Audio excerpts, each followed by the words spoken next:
It's not a job. It's a way of life.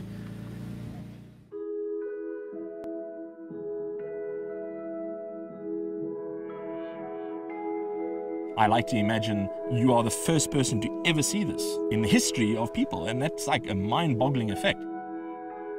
Meerkat, meer meaning more, and kat meaning cat. In Dutch, the name for them is stokstjärke, Swedish surikatt, and German Erdmännchen, little earth people, earth men. The name's Grant McIlrath, more commonly known as the Meerkat Man, and I run the Meerkat Magic Conservation Project in Oudtshoorn, Western Cape, South Africa. I would not be able to do my conservation work without the BMWs that I have here. Quite simply because the animals have become so accustomed to these, it could take me many, many years if I had to introduce a different vehicle. It is such a secretive world that you are becoming part of when you're with the animals. And by sharing it, it just was something I found it brought smiles to people. Some people have actually cried when watching animals up close. Finding them is extremely exhilarating because it's like a huge treasure hunt.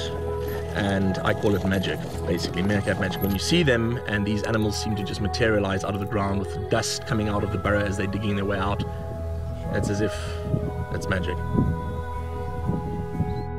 By being in that same space with them, I start to forget about anything else in the human world as such.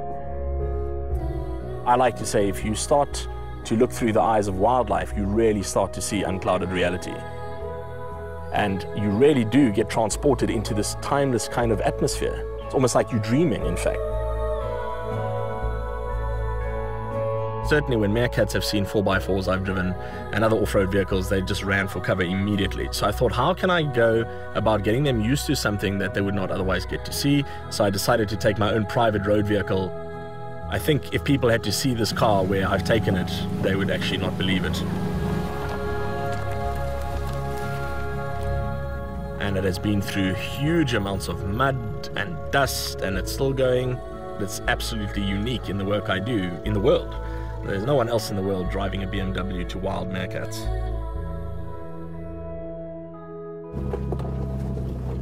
Just being accepted for who you are. It doesn't matter what you're wearing, what you believe in, what your financial status is or anything. There's no politics at all. You just go out there, once they accept you, it's an amazing, peaceful experience.